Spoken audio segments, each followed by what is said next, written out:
Don't come, only elites are invited. That was the text my parents sent me 3 hours before their anniversary party. They didn't just uninvite me, they erased me like a loose thread in a family photo. So I stayed home in my apartment, silence being my only response. Then my sister called, her voice shaking against a backdrop of clinking glasses. "Why didn't you tell us?" she hissed. "Mom is panicking. People are starting to ask where you are." My name is Haley Boyd, and at 34 years old, I finally received the honesty I'd been craving for 3 decades. It arrived not in a tearful therapy session or a heated family argument, but in a sterile, glowing blue bubble on my iPhone screen. The message was from my mother's number, but the voice was a collective decision from the entity I called my family. It read, simply and brutally, "Don't come, only elites are invited." I stared at the words until they blurred. Usually, the exclusion was subtle.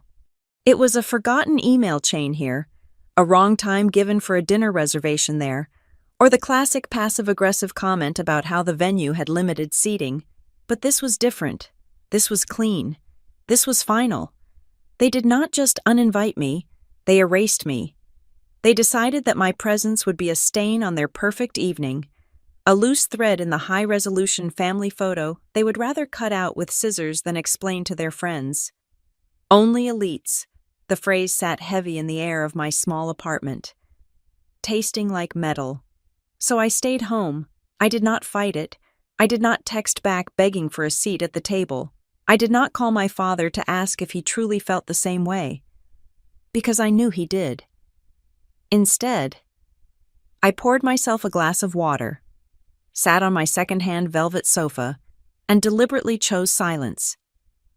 There is a specific kind of power in silence that people like my parents, who thrive on noise and perception, never quite understand. They expected a scene. They expected me to show up at the doors, mascara running, making a spectacle that would validate their narrative of me as the unstable, unsuccessful daughter. By staying in my sweatpants and ordering Thai food, I was depriving them of their favorite villain. I watched the minutes tick by on the digital clock of my microwave. 7 o'clock. The guests would be arriving now. 7:30. Cocktails and hors d'oeuvres. 8 o'clock. The speeches would be starting. I imagined the room. I knew the room better than anyone, though they did not know that yet. I imagined the lighting, the acoustics, the way their voices would bounce off the stone and glass. Then, my phone rang. The screen lit up with a name that made my stomach tighten. Blair, my older sister, the golden child, the one who married into a venture capital firm and had never worn a dress off the rack in her life. Blair never called me. We texted on birthdays, and she commented generic heart emojis on my rare Instagram posts, but a voice call meant something was wrong. A voice call meant disaster. I picked up on the third ring, keeping my voice level. "Hello, Blair? Why didn't you tell us what is happening?" Her voice was not the polished, melodic soprano she used for charity galas. It was shaking. It was thin and reedy, vibrating with a frequency of anxiety I had never heard from her before. I frowned, leaning forward, resting my elbows on my knees. "Tell you what, Blair, I am just sitting here eating pad thai. I haven't told anyone anything. Don't play dumb. Haley," she snapped. But the bite was weak. Behind her voice, the background noise was overwhelming. It was the distinct roar of a high-end party. I could hear the sharp clinking of crystal glasses, the murmur of 100 expensive conversations, and the swell of a string quartet playing something baroque. It sounded like success. It sounded like the world I was barred from entering. "I am not playing dumb," I said, and I meant it. "I literally have not spoken to a soul today. Mom and Dad told me not to come, so I didn't come. End of story." "You didn't—" Blair cut herself off. I heard a sharp intake of breath on her end. "Oh my God. You really don't know. Do you—" "Know what?" "The room. Haley, the room is turning." She lowered her voice to a harsh whisper, shielding the phone with her hand. "Mom is freaking out. I have never seen Dad look this cornered. They are losing control of the narrative, and they don't know how to stop it." I don't understand, I said, feeling a strange prickle of electricity run down my spine. What are they doing? They are pulling their phones out, Blair hissed. The ambient noise flared up a swell of chatter that sounded less like polite conversation and more like the buzzing of a disturbed hive. Everyone, the donors, the board members, the mayor's wife. I see 3 screens right now from where I'm standing. They are reading something. They are looking at their phones, and then they are looking at Mom. And then they are whispering. Blair, what are you talking about? Where are you? Haley. Tell me you are not outside. I told you, I am at home. I am 20 minutes away. Well, stay there, she commanded. But the authority was gone. She sounded like she was drowning. Someone just asked Mom where you were, and when she gave her usual line about you being unwell, the woman actually laughed. Not a polite laugh, a mean laugh. She held up her phone and asked if unwell was a code word for something else. I looked at the clock on the microwave again. 8:15. A cold realization washed over me. The timing was not random. I had forgotten. In the humiliation of the uninvite, in the heavy silence of the evening, I had completely forgotten what day it was for the rest of the world. It was not just my parents' anniversary. It was the release date for the Meridian Medal finalist list. My heart hammered against my ribs. The list went public at 8 o'clock sharp. Haley, Blair's voice was rising in pitch. Are you there? I need to know what to say. People are looking at me. Miles is looking at me like I lied to him. What is going on? I stood up. The apartment felt suddenly too small. The air too thick. I walked to the window and looked out at the city lights. Thinking of that glass building miles away, filled with people who were currently reading my name. I didn't say anything. Blair, I said. My voice steady, steadier than it had been in years. But I think the universe might be doing the talking for me tonight. They are coming over, Blair panic whispered. Mom is waving me down. She looks terrified. Haley, if you did this, I hung up. I stood there in the quiet of my living room, the phone warm in my hand. I could picture it perfectly. My mother, Marjorie, in her silver gown. A frozen smile plastered on her face as she realized that the daughter she tried to hide was suddenly the only thing anyone wanted to discuss. My father, Alan, swirling his scotch, realizing that his elite status was being dismantled by the very person he deemed unworthy of it. If you have ever been made invisible by your own family, if you have ever been treated like a smudge on the lens of their perfect life, you will understand the terrifying, electric sensation that flooded my body next. It was not joy. It was not revenge.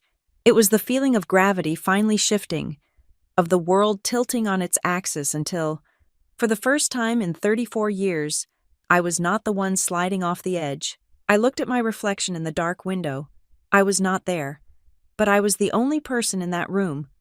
To understand why I stayed in my apartment that night, staring at a microwave clock instead of fighting for my place at the family table. You have to understand the house I grew up in.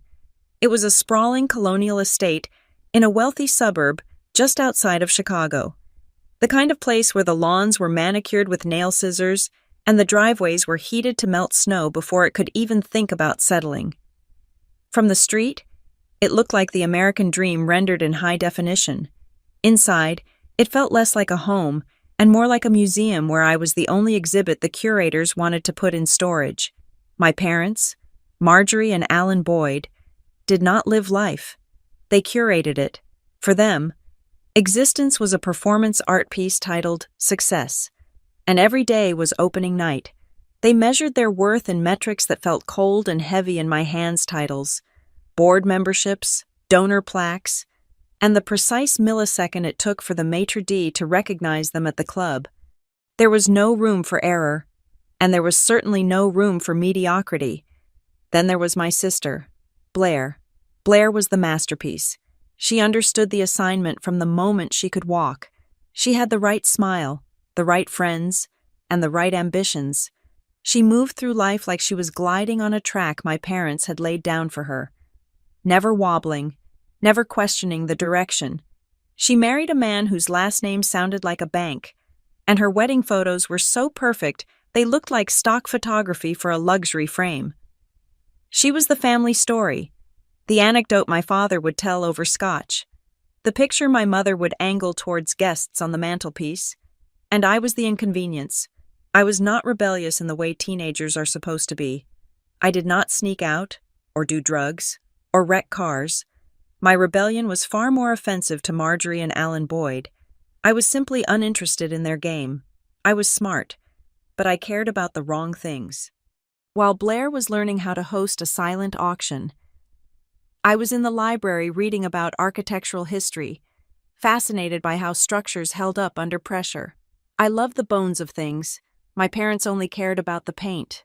Family gatherings were a masterclass in exclusion. I would walk into the living room, and the conversation would suffer a sudden, jarring death. It was as if I had brought a cold draft in with me. My mother would look up, her smile tightening just a fraction of an inch, and ask if I had found a better apartment yet, or if I had done something with my hair. Then, the conversation would pivot away from me, flowing back to Blair's upcoming vacation to the Maldives or my father's golf handicap. I became an interruption in their narrative. When guests were present, the dynamic shifted from exclusion to damage control. I remember a dinner party when I was 25. I had just landed my first real job as a junior associate at a preservation firm, a role I had fought tooth and nail to get. I was proud. I wanted to share it.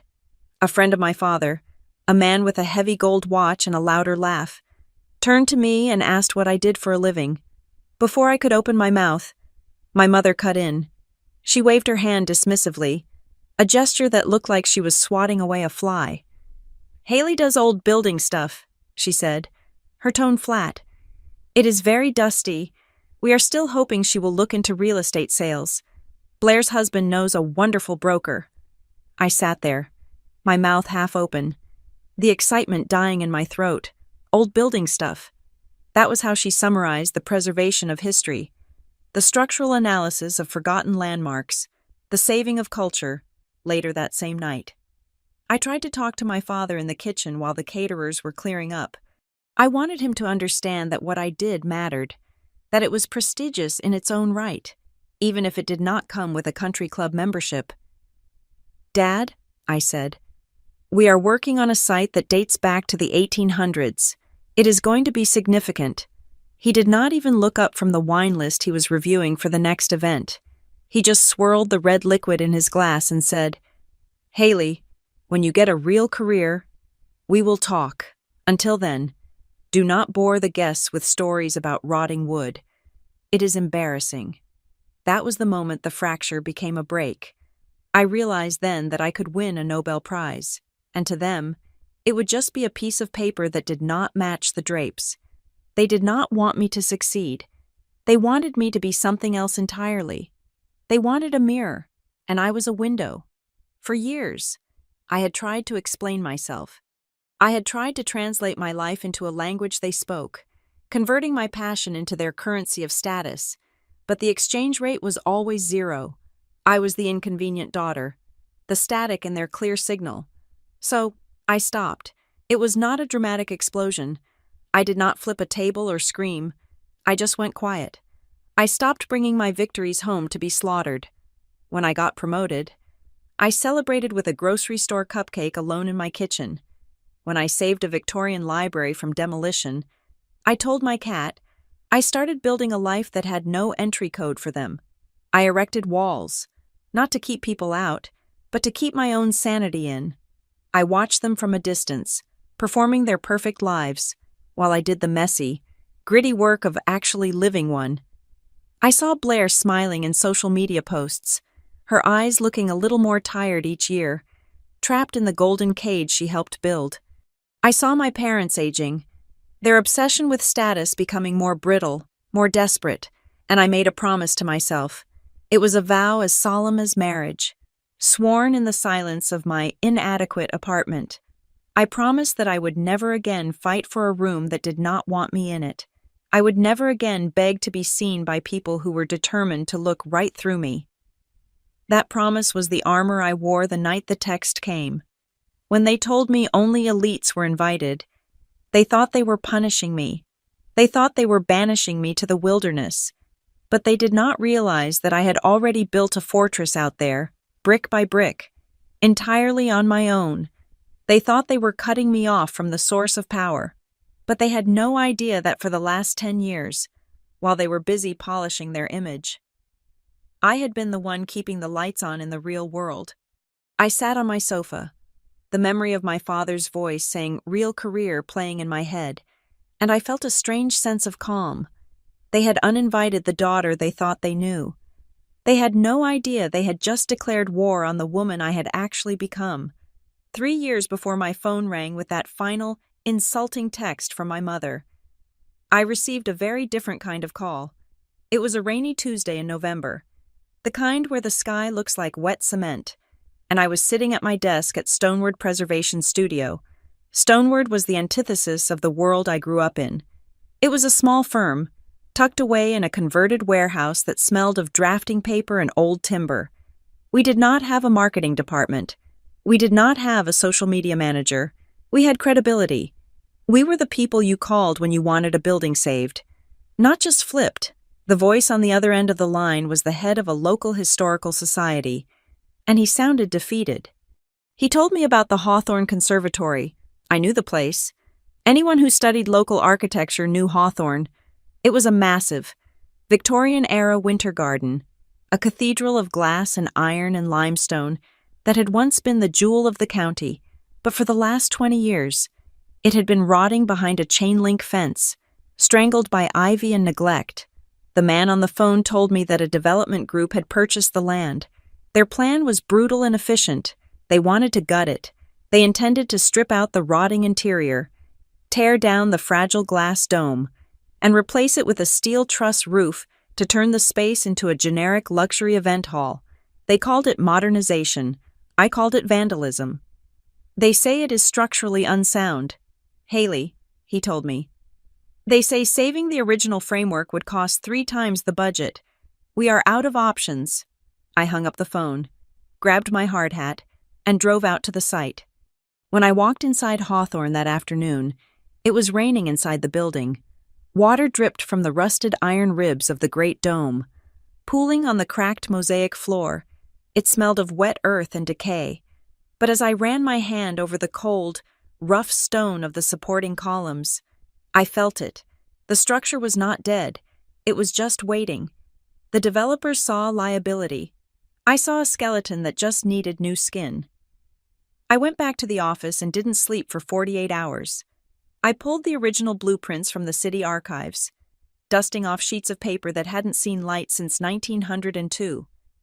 I ran the load-bearing calculations by hand, twice, then 3 times. I built a restoration model that didn't just patch the holes, but reimagined how modern climate control could be hidden inside the historic vents. When I walked into the meeting with the developers the next week, I did not bring flashy renderings or mood boards. I brought math. I brought a 50-page structural analysis that proved stripping the dome would actually destabilize the foundation, costing them more in the long run. I showed them that restoring the original glass using a modern, thermal-efficient replica would create a lighting effect that no artificial rig could duplicate. I spoke their language. I talked about return on investment, long-term maintenance costs, and the premium value of authentic heritage. I saw the moment their eyes changed. They stopped looking at me as a sentimental preservationist and started seeing me as a problem solver. They signed the contract with Stoneward, but on one condition the timeline was impossible. They wanted it done in 18 months. For the next year and a half, I ceased to be a person and became a function of the building. I lived on that job site. My apartment became nothing more than a place to store my mail. I was at Hawthorne at 5 a.m. to meet the steel fabricators, and I was there at midnight checking the curing rates of the limestone mortar. The hardest part was the glass. The original conservatory used a specific type of cylinder glass that distorted the light in a way that made the plants beneath it thrive and the people beneath it look glowing. The developers wanted to use standard safety glass, the kind you see in office parks. It would have been cheaper. It would have been faster. It would have killed the soul of the room. I refused to compromise. I spent 3 weeks tracking down a boutique glassworks in Ohio that still used the 19th century method. I drove there myself, sat with the foreman, and negotiated a bulk rate that fit our budget. When the first pane was installed, and the morning sun hit it, scattering a soft, diffuse gold across the floor, even the foreman of the construction crew stopped to watch. There were fights, of course. There were days when the contractors screamed at me that I was being pedantic.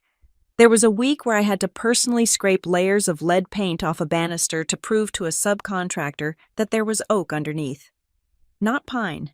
I became known as the woman who would not sign off on a payment until the work was perfect. I didn't care if they liked me. I cared that the building stood for another 100 years. My parents, during this time, knew nothing of this. If they asked, I told them I was working on a project. They assumed it was something small, perhaps a house renovation or a municipal shed.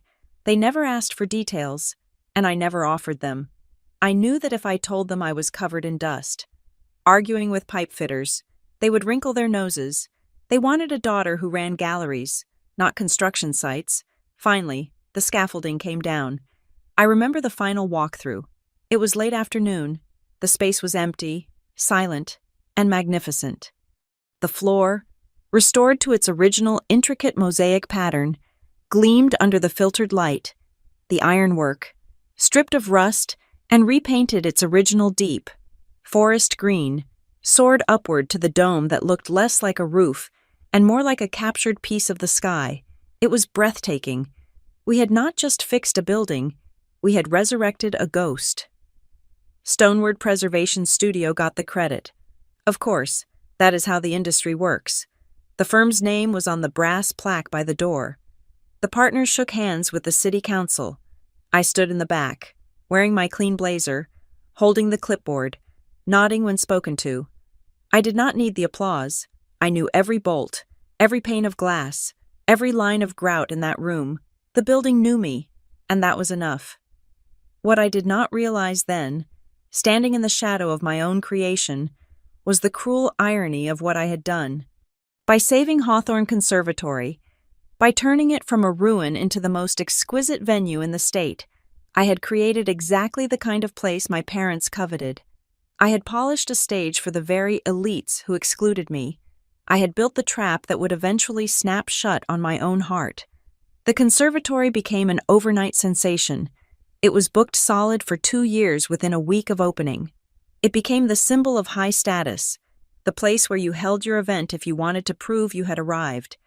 And as the accolades rolled in and the magazines photographed the light playing off the walls, I had fought to save. I went back to my quiet life, moving on to the next crumbling structure, completely unaware that I had just renovated the location for my own public erasure. The irony of the venue choice did not hit me immediately.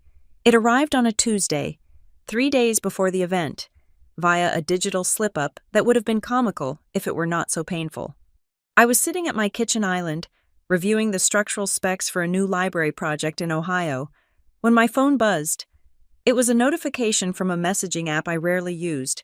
Aunt Linda has added you to Boyd 40th Anniversary Logistics. I stared at the screen, my coffee cup suspended halfway to my mouth.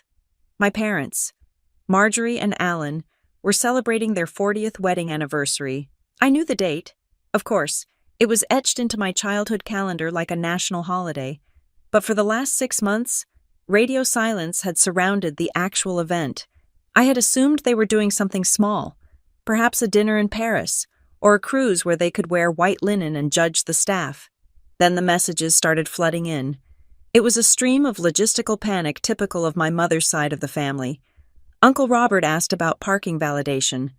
Cousin Sarah wanted to know if the vegan option was gluten-free. And then, a PDF file dropped into the chat titled Final Itinerary and Venue Map. I opened it. The header was embossed in gold font, the Boyd Ruby Anniversary Gala. And right below it, the location, the Hawthorne Conservatory. My breath hitched. The room stopped spinning and settled into a sharp, hyper-real focus. They were hosting their celebration at Hawthorne. My Hawthorne, They were going to clink crystal glasses and make speeches about their enduring legacy under the very glass dome I had fought to save from a wrecking ball. They were going to dance on the mosaic floor I had spent weeks sourcing artisan tiles for. I felt a surge of possessiveness so fierce it made my hands shake. They had no idea. To them, Hawthorne was just the venue of the month, the it place to be seen. They did not know that the only reason the roof was not leaking onto their silk gowns was because their disappointed daughter had spent 3 months arguing about sealant viscosity with a contractor named Frank. Before I could type a single word, perhaps a congratulation, perhaps a warning about the acoustics near the north wall, the screen blinked. You have been removed from the group. The rejection was swift and automated. A few seconds later, the private text from my mother arrived. It was the message that would define the rest of my week, the words searing into my memory. But now I saw the full context. Haley, that was a mistake. Aunt Linda is confused. Don't come, only elites are invited. We don't want to explain your situation to the senator or the board members. It is better for everyone if you stay home. I sat there, freezing the phone in my grip. Your situation. I read the words again. Your situation. It was a brilliant piece of linguistic engineering. It suggested everything and confirmed nothing. It implied a crisis, a breakdown, a scandal, or an illness. It turned my life, my quiet, successful, independent life into a pathology. They were not just excluding me, they were diagnosing me. They had turned my existence into a PR problem that needed to be managed, like a bad Yelp review or a dipping stock price. 10 minutes later, Blair called. It was not the panicked call from the party yet. This was the pre-game damage control. Haley, she sighed, her voice dripping with a performance of sisterly burden. I saw you were added to the chat. That was awkward. Awkward is one word for it, I said, leaning back against the counter. So, Hawthorne really? It is gorgeous, isn't it? Blair said, completely missing the connection. Mom pulled so many strings to get it. Apparently the waiting list is 18 months long. But Daddy made a donation to the Preservation Fund. You know how it is. I almost laughed. A donation. My father wrote a check, and he thought he owned the place. I had poured my sweat and my sanity into the mortar of that building, and he bought his way in with a signature. I tried to convince them to let you come, Blair continued, her voice lowering to a conspiratorial whisper that felt rehearsed. I really did. Haley, I told Mom that maybe you could just sit at the back table with the cousins, but you know how Mom is about appearances. She's just worried. Worried about what? Blair, I asked, my voice hard. I own a dress. I know which fork to use. What is the worry? She thinks you might get emotional, Blair said, choosing the word delicately. And honestly, Haley, look at your life. You are doing your own thing, and that is great. Really. But this party is for people who are established. We just don't want you to feel inadequate. It would be cruel to put you in that room. I heard the subtext loud and clear. It wasn't about protecting me from feeling inadequate. It was about protecting Blair from competition. Blair was the successful one, the trophy daughter. If I showed up, looking normal, speaking intelligently, perhaps even mentioning that I was a finalist for a national award, I would complicate her role. I would muddy the waters. Blair needed me to be the failure so she could shine brighter by comparison. Right, I said. Inadequate? Thanks, Blair. It is for the best, she said, cheerful now that she had delivered the blow. We will send you pictures. The final nail in the coffin came from my father, Alan. He didn't text, and he didn't use soft words. He called me later that evening, his voice brisk and devoid of warmth. Haley, he said, your mother tells me there was a mix-up with the invites. I got the message. Dad, only elites. Don't be dramatic, he snapped. This is a significant business networking event disguised as an anniversary. Important people will be there. Investors. The governor might drop by. We are managing a very specific image tonight. I cannot have you creating distractions. Distractions? I asked. By existing. By prompting questions we do not have time to answer, he said. We have told everyone you are taking some time to sort yourself out. Do not make liars out of us. He hung up before I could respond. Sort myself out. The phrase stuck in my throat like a fishbone. Curious, and fueled by a cold, masochistic urge. I opened my laptop and went to Facebook. I was not friends with my parents, but I could see the posts from my extended family. I found a post from my Aunt Linda, the one who had accidentally added me. She had posted a throwback photo of my parents, so excited to celebrate Marjorie and Alan this weekend. Such a power couple, heartbroken that Haley won't be joining us. But we are all sending her strength. Marjorie is such a saint for handling everything so privately, praying for healing. The comments were a chorus of sympathy. Poor Marjorie. It must be so hard. Sending prayers for Haley. Hope she finds her way. So brave of the family to keep going. I stared at the screen, the blue light reflecting in my eyes. They had not just erased me. They had rewritten me, to justify my absence. They had crafted a narrative where I was unstable, unwell, a tragedy that my mother bore with saintly grace, my success, my stability, my career. It was all being smothered under a pillow of fake concern. They were using my tragedy to make themselves look more interesting, more complex, more resilient. I closed the laptop with a snap. I sat in the dark of my apartment, listening to the traffic outside. They thought they had buried me. They thought I was the situation they left behind. They had no idea that they were about to walk into a building that was, in every structural sense, a monument to the very person they were lying about. I looked at the date. The party was in 2 days. And in 2 days, the Meridian Medal list would go live. Okay, I whispered to the empty room. Let's see who the elite really is. The same week my mother decided to digitally excise me from the family narrative. The universe decided to hand me a pen to write my own. It arrived in the physical mail. Not a text message. It was a heavy cream-colored envelope made of the kind of thick cardstock that costs more per sheet than my weekly grocery bill. It had an embossed seal on the back, a geometric lion stamped in gold wax that I recognized immediately. I found it wedged between a flyer for a pizza place and a final notice for my internet bill. I stood in the hallway of my apartment building, the smell of someone cooking garlic drifting from under a neighbor's door, and I felt the weight of the paper in my hand. My heart did a strange, slow somersault. I knew that seal. Every preservationist in the country knew that seal. I carried it inside and set it on my kitchen table. I washed my hands before I opened it. This was not a bill, and it was not a wedding invitation. I used a paring knife to slice the seal, unfolding the letter with a reverence I had never shown to any communication from my own blood relatives. The letterhead read, "The National Trust for Historic Preservation." I read the first paragraph, then I read it again, and then I had to sit down because my knees felt like they had turned to water. I had been selected as a finalist for the Meridian Medal. To the outside world, this might sound like a high school participation trophy. In my world, in the quiet, dusty, meticulous world of architectural preservation, this was the Oscar, the Pulitzer, and the knighthood rolled into one. The Meridian Medal was awarded once a year to an architect under 40 who had demonstrated exceptional fidelity to the past while building for the future. It was a career maker. It was the kind of honor that meant you never had to interview for a job again. The jobs came to find you.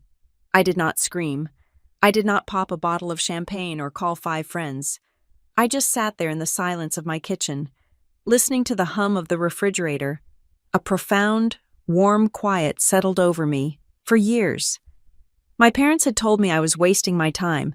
They had told me I was playing with dust while Blair was building a legacy. This letter was not just an award. It was objective. Tangible proof that they were wrong. It was a verdict rendered by the highest court in my field. And it was in my favor. Then I read the fine print at the bottom of the page regarding the press embargo. The list of finalists will be released to the national press wire and social media channels on Friday, October 24th, at 8 o'clock in the evening, Eastern Standard Time. I froze. I looked at the calendar on my wall. Friday, October 24th, the anniversary party. The timing was precise to the minute. At 8 o'clock this Friday, while my father was raising a glass to his own self-importance and my mother was telling guests that her younger daughter was struggling, the National Architectural Press would be broadcasting my name as a rising star. The irony was so sharp it felt like it could cut skin. My phone rang, shattering the moment. I looked at the screen and saw the name, Dr. Lillian Klein. If my parents were the people who made me, Lillian Klein was the person who built me. She was 60 years old, with silver hair cut in a sharp bob and a mind that was even sharper. She was the doyenne of preservation in Chicago, a woman who could stare down a bulldozer and win. She had hired me for my first internship, mentored me through my licensure, and taught me that a building is only as strong as its weakest joint. I cleared my throat, trying to sound like a normal person and not someone holding a stick of dynamite. "Hello, Lillian," I said. Haley, her voice was warm, rich with the gravel of 1,000 site inspections. "I assume you have checked your mail today, or do I need to be the one to break protocol and tell you the good news?" "I just opened it," I said, my voice barely above a whisper. "I honestly cannot believe it." "Believe it," she said firmly. "You earned it. That work you did on the Union Station facade alone was worth the nomination. But the portfolio you submitted was undeniable. I am proud of you. Haley, truly, thank you. Lillian, that means more than the medal. Honestly. Now," she continued, her tone shifting to her brisk, social calendar mode, "we need to discuss the reception next month in Diaz, but I suppose you are busy getting ready for tonight. I assume you are already at the venue." I frowned, confused. "Tonight, no. I am at home. What venue?" There was a pause on the line. "The anniversary party," Lillian said. "Your parents' 40th? "It is tonight, isn't it?" My blood ran cold. Of course Lillian knew. My parents moved in the same high-altitude social circles as Lillian. Or at least they tried to. My father had likely spent months courting the city's cultural elite to ensure the guest list was sufficiently impressive. "Oh," I said, my hand gripping the edge of the table. "Yes, that is tonight. I am actually on my way there now," Lillian said breezily. "I was not going to go. Honestly, these society things can be dreadful. But when I saw the invitation was for the Hawthorne Conservatory, I couldn't resist. I haven't been inside since the restoration was finished. I hear the work is spectacular." The air left my lungs. Lillian Klein, my mentor. The woman who respected my work more than anyone was going to Hawthorne. She was going to walk into the building I saved. To celebrate the parents who erased me, she was going to be in the room. "Haley," Lillian asked, sensing my silence. "Are you there?" "I am here," I managed to say. "I look forward to seeing you there," she said. "It will be a wonderful night to celebrate. The finalist announcement goes live at 8. Correct? I imagine your father has the champagne ready to pop the moment the news breaks. It is quite the double celebration." She thought I was going. She thought my parents knew. She thought this was going to be a scene from a Hallmark movie where the proud family toasts their talented daughter. She had no idea she was walking into a nest of lies. "Lillian," I started, and then stopped. I could have told her right then. I could have told her. They uninvited me. They think I'm a failure. They are telling people I am mentally unstable. But I couldn't do it. The shame was still there. A reflex I hadn't quite unlearned, and deeper than the shame, there was a sudden, dark curiosity. I wanted to know what would happen when the truth arrived on its own schedule. "Will your family be celebrating with you tonight?" Lillian asked, her voice tinged with a slight confusion at my hesitation. I took a breath. "They have other plans," I said carefully. "The anniversary is a very specific event for them. They are very focused on their own milestone." "I see," Lillian said, though she sounded like she didn't see it all. "Well, that is a pity, but I will find you. We can have a drink, just the two of us, and toast to the medal. I want to hear all about what you are working on next." Lillian, I said, feeling a wave of nausea. I won't be there. Excuse me. I am not attending the party, I said. It is complicated. Just a small family conflict. Nothing for you to worry about. Haley, her tone dropped, becoming serious. Is everything all right? Yes, I lied. Just please enjoy the building. I would love to hear what you think of the glasswork in the dome. The glasswork, she repeated slowly. Haley, who was the lead architect on the Hawthorne restoration? I never actually saw the final filing. I have to go. Lillian, I said, my heart hammering against my ribs like a trapped bird. I have another call coming in. Thank you again. Really. I hung up before she could ask the question that was forming on her lips. I sat there in my kitchen, the prestigious letter on one side of me and my silent phone on the other. I looked at the clock. It was 6:30. The guests were arriving. Lillian was in a car, heading toward the conservatory. In 90 minutes, the embargo would lift. In 90 minutes. The email blast would go out to 50,000 subscribers of the National Trust. In 90 minutes, every phone in that ballroom was going to buzz with the news that Haley Boyd was a Meridian finalist. My parents had spent weeks constructing a fortress of lies to keep me out. They had told everyone I was sick. They had told everyone I was a failure. They had ensured I would not be in the room to contradict them. But they had forgotten one thing. You can lock a person out, but you cannot lock out the truth, especially when the truth comes with a timestamp. Dr. Klein was going to be there. She would see the building. She would see the parents. And then, at 8 o'clock, she and everyone else would see the news. I did not need to crash the party. The party was about to crash itself.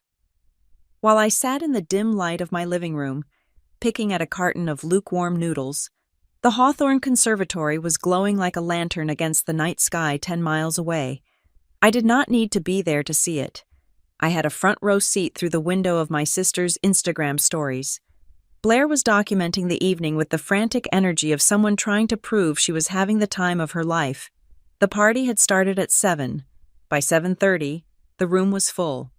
Through the small rectangular screen of my phone, I watched the arrival of the elites my parents were so desperate to court. It was a parade of black ties and silk taffeta. A sea of people who looked like they had been ironed flat. The lighting in the conservatory lighting I had spent 3 weeks calibrating to ensure it didn't damage the chlorophyll in the tropical palms was now being used to make diamonds sparkle and facelifts look subtle. My mother, Marjorie, was in her element, in the clips Blair posted. I saw her gliding between groups of guests, wearing a silver gown that cost more than my car.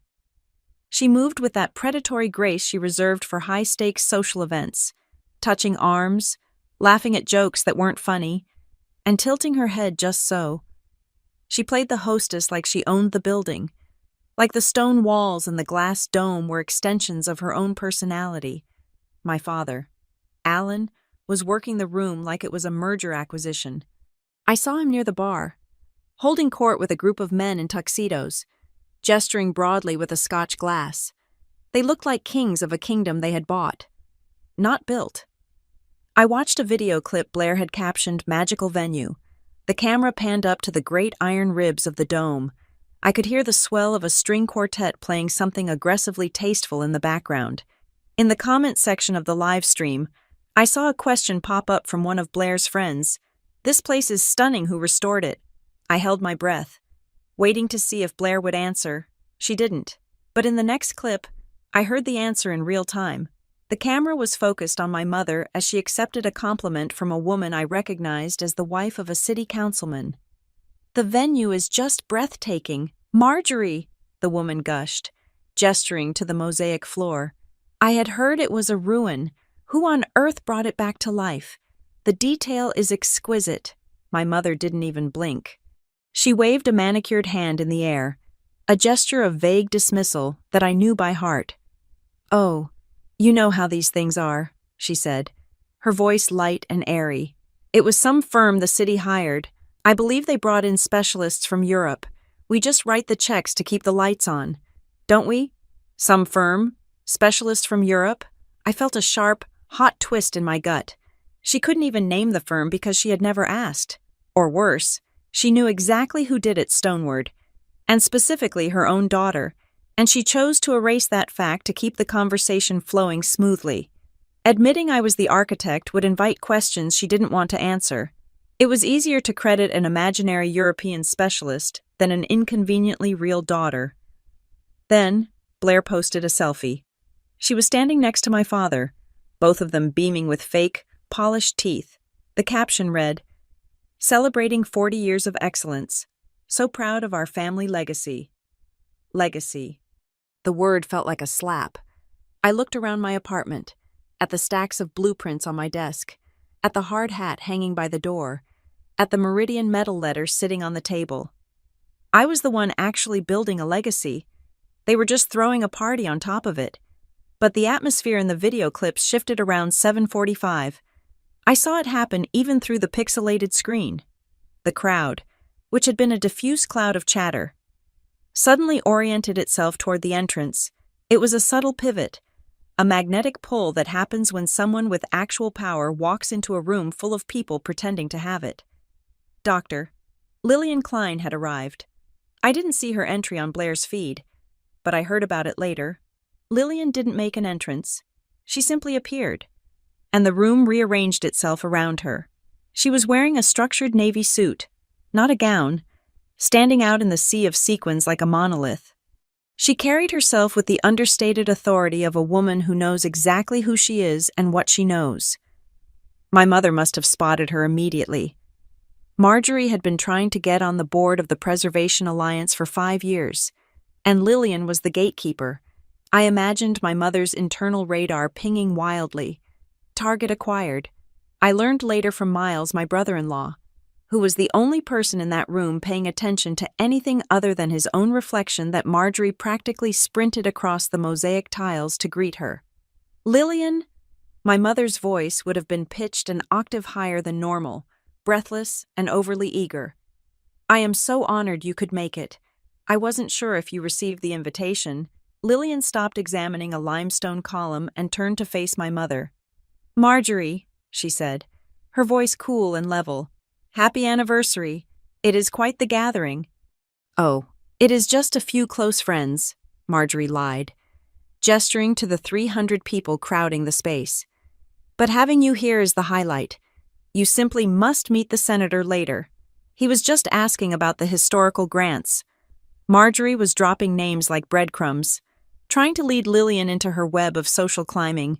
She hinted at board seats. She mentioned donors. She did everything she could to signal that she was a peer. But Lillian wasn't looking at the senator. She was looking at the building.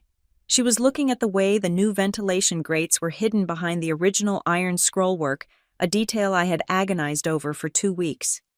"The craftsmanship is remarkable," Lillian said, running a hand over the stone. "I was just admiring the integration of the modern HVAC systems. It is invisible. That takes a very specific kind of restraint." "Yes. Well," Marjorie said, her smile faltering slightly because the conversation was drifting away from her social status. "It is a lovely backdrop for the party." "It is more than a backdrop," Lillian corrected gently but firmly. "I worked very closely with the lead architect on the oversight committee for this project. I know how much heart went into this stone." My mother froze. I can picture it perfectly, the way her smile would have turned brittle, like cracked glaze. She didn't know that Lillian knew me. To her, my work was a hobby, and Lillian was a celebrity. The idea that we existed in the same professional universe was impossible to her. Then, Lillian asked the question that sucked the air out of my mother's lungs. "Is Haley here?" Lillian asked plainly. "I would love to say hello. I assumed she would be celebrating this triumph with you." The silence that followed must have lasted only a second, but for my mother, it would have felt like an hour. She was cornered. She was standing in front of the most important woman in the room, being asked about the daughter she had just spent 3 hours erasing. Marjorie did what she always did. She pivoted. She arranged her face into a mask of tragic bravery. She lowered her voice to a sympathetic, confidential whisper. "Oh, Lillian," Marjorie sighed, putting a hand on her chest. Haley isn't well tonight. She let the sentence hang there, heavy with implication. It suggested a breakdown. It suggested a scene. It suggested that I was at home, weeping or medicated, unable to handle the pressure of polite society. She has been having a hard time lately, Marjorie added, cementing the lie. We thought it best she stay home and rest. You know how it is. We are just trying to support her through this phase. Lillian stared at her, Lillian Klein, who had a PhD in history and a nose for structural rot, looked at my mother and saw the crack in the foundation. That is strange, Lillian said. Her tone changed. The warmth evaporated, replaced by the clinical sharpness she used when inspecting a site for defects. I spoke with Haley on the phone just this afternoon. My mother's eyes widened. Her hand dropped from her chest. She sounded perfectly fine to me, Lillian continued, her voice loud enough that the people standing nearby turned their heads. In fact, she sounded focused, sharp, not unwell at all. Lillian let the words land. She didn't call my mother a liar explicitly, but she didn't have to. She just laid the truth down on the table next to the lie and let everyone see which one was heavier.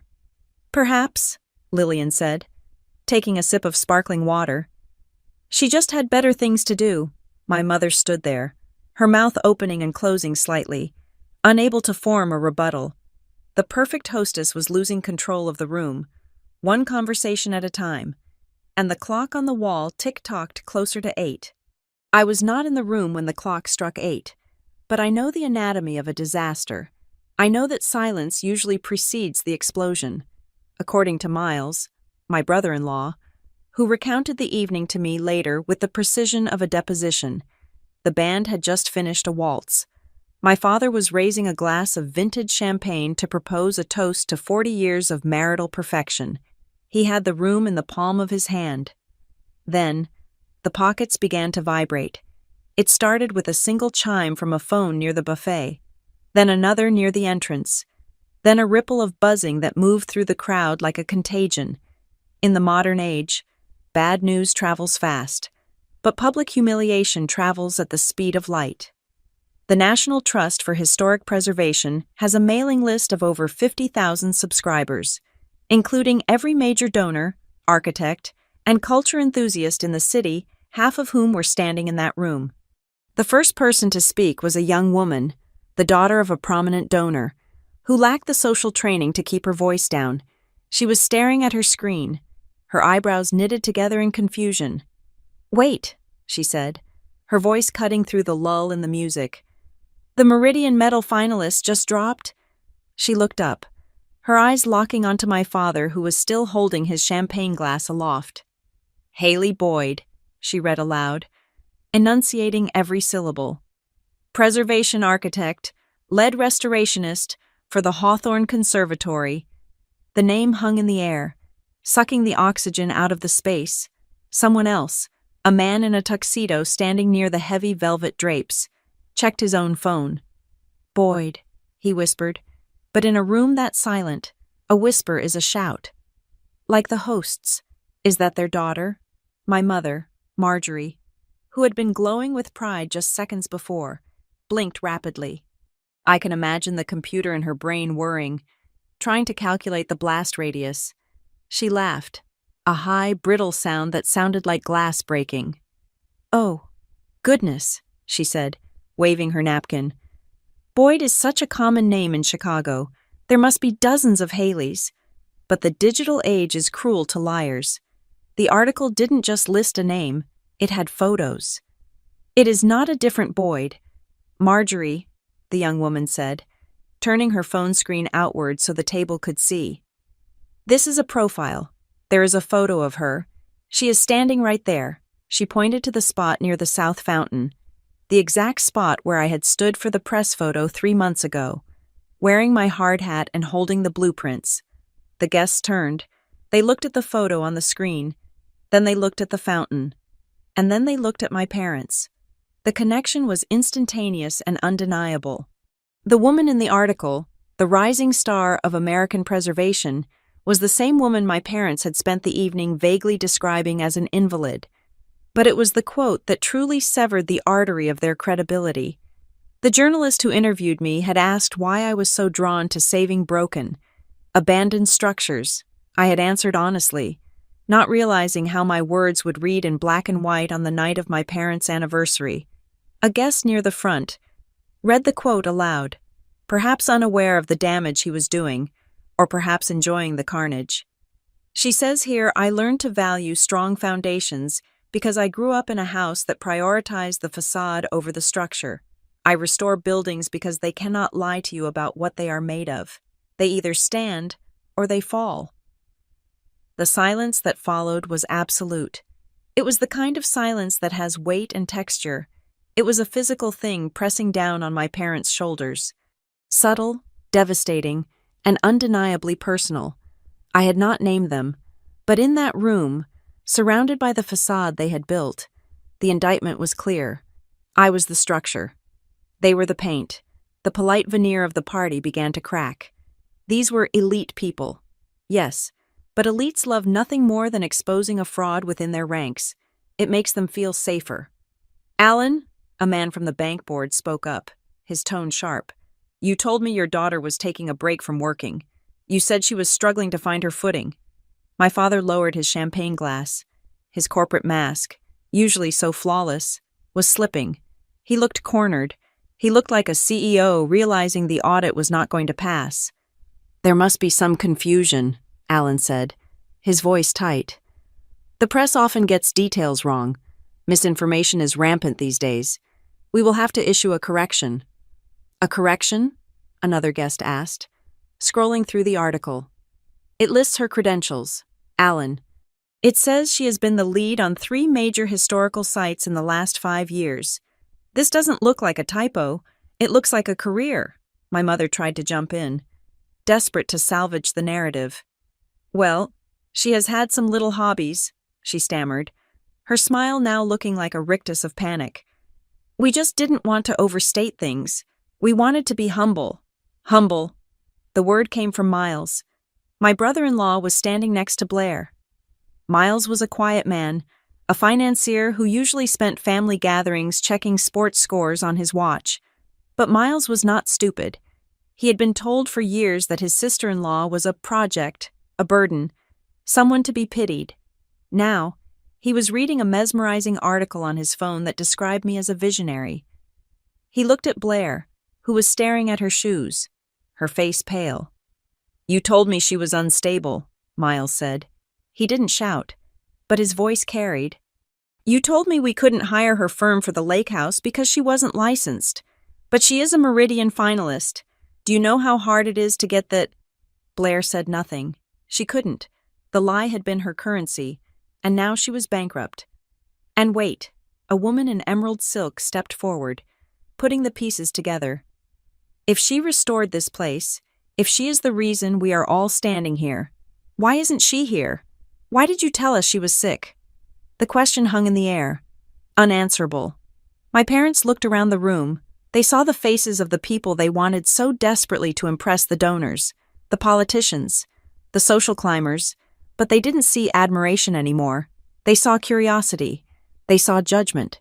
They saw the collective realization that the Boyds were not a perfect family. They were a PR campaign that had just run out of funding. In the background, standing near the restored limestone archway, was Dr. Lillian Klein. She wasn't looking at her phone. She didn't need to read the article. She had written the recommendation letter. She was watching my parents with a calm, terrifying detachment. She stood still, sipping her water, watching the lie unravel. She looked like a judge watching a guilty defendant try to talk their way out of a sentence. She knew the truth was stronger than spin, and she was content to let the truth do the work. My father tried one last time to regain control.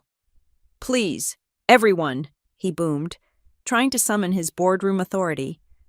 Let's not let internet gossip ruin the evening. We are here to celebrate 40 years of family. But where is the family? Alan? Someone shouted from the back. Because it looks like the one who built this roof is missing. At home, on my couch, I refreshed the page. The article had been live for 12 minutes. It had 2,000 shares. The party was no longer a celebration, it was an interrogation. And I wasn't even there to ask the questions. My name was being spoken in every corner of the room, but I was still sitting in my apartment when the text from Miles came through. I wasn't watching the live stream anymore. I didn't need to. The scene had been described to me in rapid-fire updates from the few cousins who still had a conscience. And later, Miles filled in the gaps with painful clarity. The transformation of a cocktail party into an inquisition is a slow, agonizing process. It doesn't happen with a bang, but with a series of sharp, polite cuts. My mother, Marjorie, was standing near the shrimp tower when Aunt Linda finally broke the familial omerta. Linda was my father's sister, a woman who had never quite bought into Marjorie's curated reality, and tonight she had receipts. Linda stepped forward, holding her phone like a piece of evidence. "Marjorie," she said, her voice loud enough to carry over the faltering string quartet. "You sent that email last Christmas asking for privacy regarding Haley. You told us she was struggling. You said she was finding her way, looking at this article. It seems the only thing she was struggling with was a 60-hour work week and a massive restoration project. Was that story true, Marjorie? Or was it just convenient?"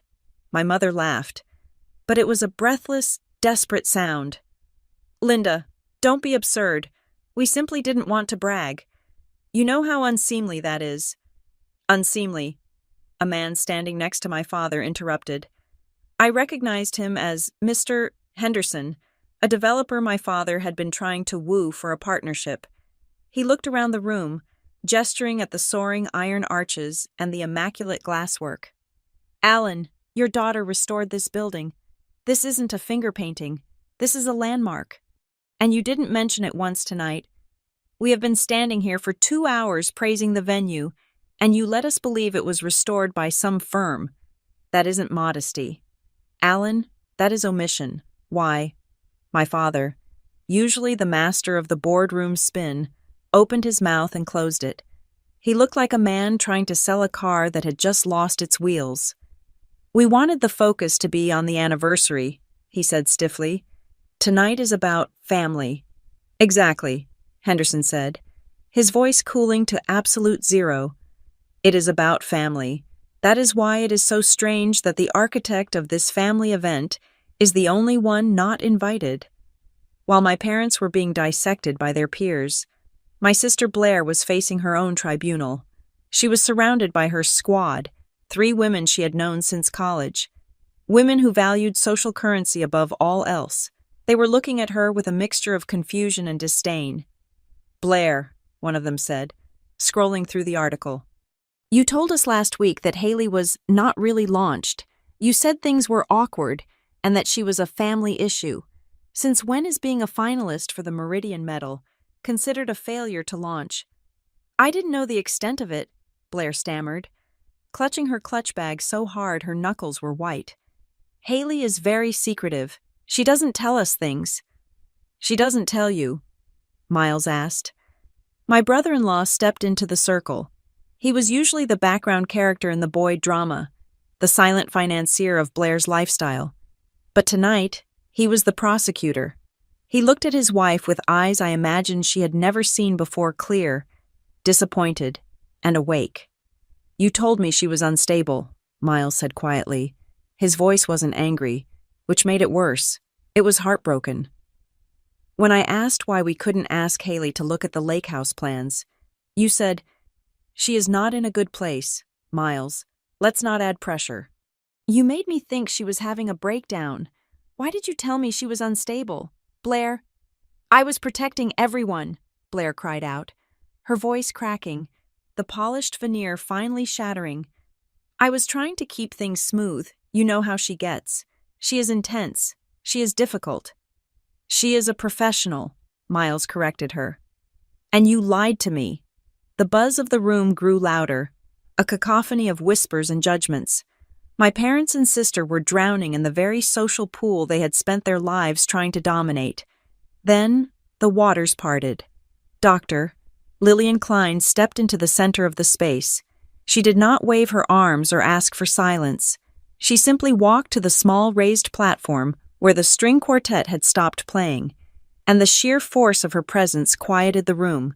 She adjusted the microphone stand, the feedback screeching for a split second before settling. "If I could have a moment," Lillian said. Her voice was calm, the voice of a woman who had stared down city councils and bulldozers. "There seems to be some confusion regarding the history of this room we are standing in." My mother looked as if she might faint. My father looked at the floor. "3 years ago," Lillian began, her eyes scanning the crowd. "The Hawthorne Conservatory was slated for demolition. The developers wanted to gut it. They said the dome was unsalvageable. Every major firm in the city passed on the project. They said it was too risky. They said it was a lost cause." She paused, letting the stakes sink in. "The project was effectively dead, until a junior preservationist from a small studio walked into the planning meeting with a restoration plan that relied on structural integrity rather than shortcuts. She proved that the original iron could hold. She proved that the history was worth saving. That preservationist was Haley Boyd." A murmur went through the crowd, a sound of genuine awe, mixed with the sharp realization of the injustice occurring in their midst. "I am not here to discuss family dynamics," Lillian continued, her gaze landing briefly, witheringly, on my parents. "But I am here to honor the work. The Meridian Medal Committee selected Haley not because of her name, but because she treats buildings with a respect that is rare in this industry. She listens to what the structure is telling her." Lillian reached into her jacket pocket and pulled out a thick, cream-colored envelope. It was identical to the one sitting on my kitchen table. "I brought this tonight," Lillian said, holding the envelope up for the room to see. "I intended to give it to Haley personally. It is the formal invitation to the awards ceremony in Washington. I assumed, foolishly, that she would be here, surrounded by the people who are supposed to be her foundation." She placed the envelope on the podium. It sat there like a verdict. "But since she is not here," Lillian said, her voice tightening with controlled anger, "perhaps we should ask ourselves why we are celebrating a legacy in a building that was saved by the very person who was excluded from it." The party was over. The balloons were still floating. The champagne was still bubbling. But the atmosphere had shifted irrevocably. It was no longer a celebration. It was a courtroom without a judge, and the jury of 300 elites had just returned a guilty verdict against Marjorie and Alan Boyd. The silence in my apartment was no longer peaceful. It had become heavy, charged with the kinetic energy of a storm that was raging 10 miles away and demanding my participation. I was just putting my takeout container in the recycling bin when my phone lit up again. It was Blair. Again. I debated letting it go to voicemail. I had already watched the worst of it happen through the digital window of social media, and I knew exactly what she was going to say. But curiosity is a powerful force, and beneath that, there was a new feeling taking root in my chest, a cold, steel-spined resolve. I slid the green icon across the screen and put the phone to my ear without saying a word. "Where are you?" Blair screamed. It was not a question. It was an accusation hurled from the bottom of a well. Her voice was shrill, stripping away every layer of vocal training she had perfected over the years. Gone was the society wife. Here was the terrified older sister realizing the ground had turned into quicksand. "I am at home, Blair," I said, my voice maddeningly calm. "I am sitting on the couch, just like I was told to do." "You did this on purpose," she hissed. "You knew this would happen. You timed it. Everyone is asking where you are. Mom is being questioned by 3 different board members. Dad looks like he's about to have a stroke. How could you do this to us?" "I didn't do anything," I said. "I didn't schedule the announcement. I didn't write the press release. And I certainly didn't tell Mom to lie to half of Chicago about my health. I just worked. I did my job. The rest is just gravity." "You need to fix it," Blair demanded. But the command was hollow. "You need to issue a statement. Tell them it is a mistake. Tell them you are—" "Tell them I am what, Blair?" I cut her off. "Crazy, sick, incompetent. Which version of the lie would you like me to sign my name to?" In the background, I heard a voice that made my stomach turn. It was my mother. She sounded close to the phone, likely unaware Blair was on the line. Her voice was pitched high, bright, false, and brittle as dried leaves. "Oh, it is just a misunderstanding," I heard Marjorie chirp, though the desperation leaked through the edges. "Haley is just very private. We are so proud. So proud." The hypocrisy was so thick, I could taste it. She was rewriting history in real time, trying to construct a life raft out of the very wreckage she had created. I hung up on Blair. I didn't have the energy to argue with a person who was only worried about the splash, not the drowning. As soon as the call disconnected, a text message chimed. It was from my Aunt Sarah, a woman I hadn't seen since Christmas 2 years ago. "Haley, are you okay? We were told you weren't capable of being here tonight. Please let us know you are safe." I stared at the words, "not capable." That was the phrase that did it. It wasn't just unwell or busy. They had painted a picture of incapacity. They had suggested that I was broken, that I lacked the agency to stand in a room and hold a glass of wine. They had taken my autonomy, my hard-won stability, and my professional competence, and they had fed it into a shredder to make confetti for their party. I looked around my apartment. It was not a penthouse. It was a third-floor walk-up with hardwood floors. I had refinished myself and a view of a brick alleyway. But it was mine. Every book on the shelf was bought with money I earned. The drafting table in the corner was covered in plans for a library I was saving. There were no family fingerprints here. There was no money from Alan Boyd, no influence from Marjorie Boyd. This space was the physical manifestation of the fact that I was not only capable, but I was thriving. I stood up. The motion was sudden, decisive. I walked to my bedroom closet and opened the door.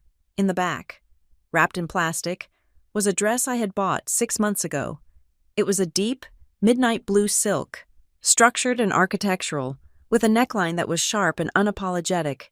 I had bought it for someday. I had bought it for a theoretical event where I would finally feel like I belonged in the room.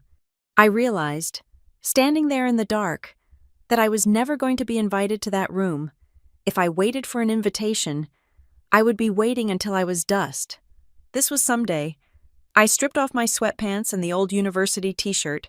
I dressed with the methodical precision of a soldier putting on armor. I zipped the silk. I put on the shoes that added 3 inches to my height. I pulled my hair back into a severe, elegant knot. I applied lipstick that was not pink or polite, but a deep crimson. I was not going to go there to scream. I was not going to go there to cry. I was not going to beg for entry or plead for them to love me. I was going to reclaim what was already mine. I grabbed my keys and the small clutch bag I rarely used. I walked out of my apartment and locked the door behind me. The click of the deadbolt sounded like a gunshot in the quiet hallway. The drive to the Hawthorne Conservatory usually took 20 minutes. I drove it in 30. I took the slower route, avoiding the highway, driving through the tree-lined streets where the leaves were turning gold under the streetlights. I needed the time.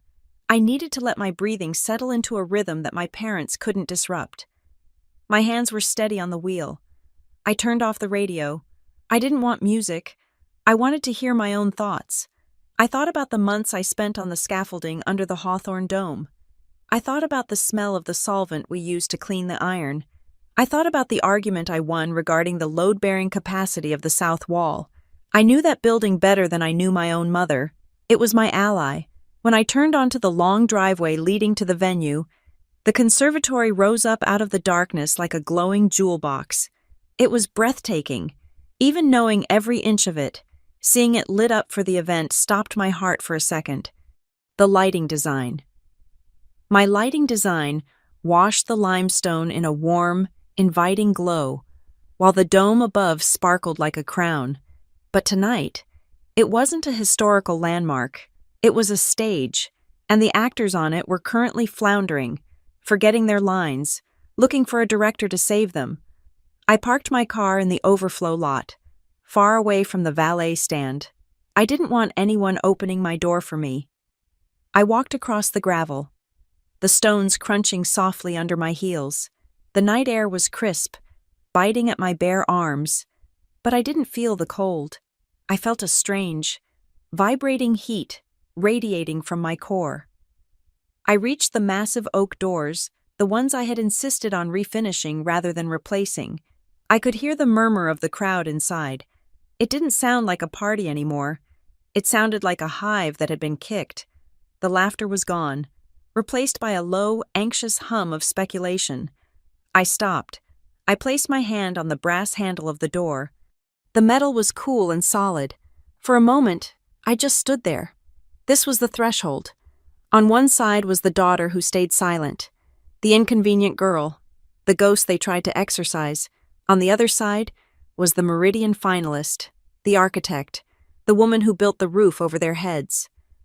I took a deep breath, filling my lungs with the cold night air. I felt the weird calm of a person who is done running. I was not afraid of what was on the other side of the door. I was the one who hung the door. I pushed it open. The heavy oak doors swung open with a weight I remembered testing myself during the final inspection. I stepped across the threshold, and the sound of my heels striking the mosaic floor echoed like a gavel banging against a sounding block. The reaction was instantaneous. It began with the people nearest the entrance. They turned, glass flutes suspended halfway to their mouths, and their eyes widened. Then, like a wave moving through water, the recognition spread. I saw heads turn. I saw elbows nudge ribs. I saw screens being held up. Comparing the high-definition photo in the article to the woman standing in the midnight blue dress before them, the hum of conversation didn't just fade. It was severed. The string quartet, sensing the sudden shift in atmospheric pressure, trailed off into an awkward silence. I walked into the room. I did not rush. I walked with the measured pace of an architect walking a sightline. My mother was the first to react. Marjorie was standing near the center of the room, holding court with the senator's wife. When she saw me, her face went through a gymnastics routine of emotions that was painful to watch. First, there was shock, pure, unadulterated shock that the prop she had discarded was walking back onto the stage. Then, there was fear. I saw her eyes dart to the people around her, gauging how much they knew. Finally, she settled on her default setting, forced, panicked warmth. "Haley!" she cried out, her voice shrill and vibrating with artificial joy. She took a step toward me, arms outstretched as if to embrace a prodigal daughter. "We didn't think you were up for coming. What a wonderful surprise." My father, Alan, did not move. He stood by the bar, his body rigid. He was calculating. I could see the gears turning behind his eyes, trying to figure out if he could spin this as a triumph or if he needed to call security. He looked like a man watching a dam break. I stopped 10 feet away from my mother. I did not step into her embrace. The room was so quiet, I could hear the hum of the HVAC system I had designed. Before my mother could bridge the gap, "Doctor."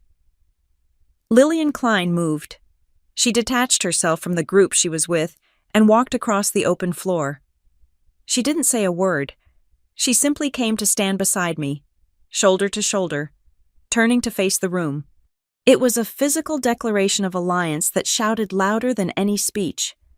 She was lending me her authority, her reputation, and her shield. I looked at my parents. Then I looked at the 300 guests who were watching us with the hunger of a Roman Colosseum crowd. "I received your text, Mom," I said. My voice was not loud, but the acoustics of the dome acoustics I had perfected carried it to the back of the room. "You said, 'Don't come, only elites are invited.'" A gasp rippled through the crowd. My mother flinched as if I had slapped her. "I stayed home," I continued, keeping my gaze steady. "I was content to stay home, but then I found out that my absence wasn't enough for you. You had to explain it away. You told these people I wasn't well. You told them I was a situation that needed to be managed." "Haley, darling, please," my father started, stepping forward with his hands raised in a placating gesture. "This is not the time to discuss private family matters.